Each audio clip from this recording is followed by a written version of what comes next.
Cheers. I am Dan J. Broyld from the University of Massachusetts Lowell, where I teach African American and African diaspora history. Indeed, I am grateful to receive the Fred Landon Award from the Ontario Historical Society for my book, Borderland Blacks.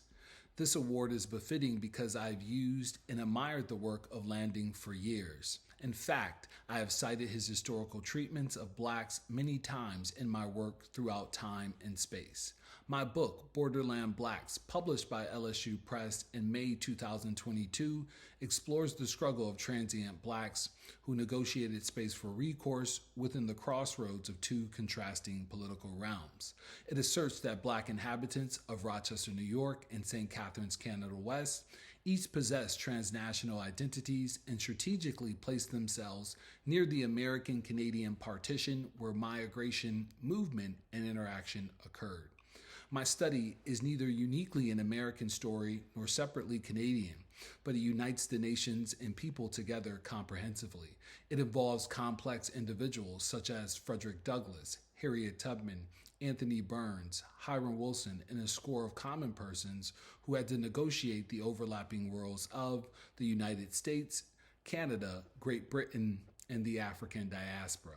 The lives of blacks in the Niagara region were intertwined by shared newspapers, annual celebrations, religious organizations, as well as kinship and friendship ties that were reinforced by regular border crossings. In all, the objective of Borderland Blacks is to explain how the times and terms of emancipation affected blacks on each side of the border, while demonstrating their political agency to pit the United States and British Canada against one another for the best possible outcomes. You see, most of the work that is done on Rochester and St. Catharines has dealt with them as localized entities or in a simplistic regional or national context. My work is a move away from the local and national context and into the transnational and international conversations about the cities, which is more befitting of the global world that we live in today and moreover better reflects the history of Rochester and St. Catharines and their inhabitants before the American Civil War. Overall, my work challenges constructed borders, whether national, racial, or sexual.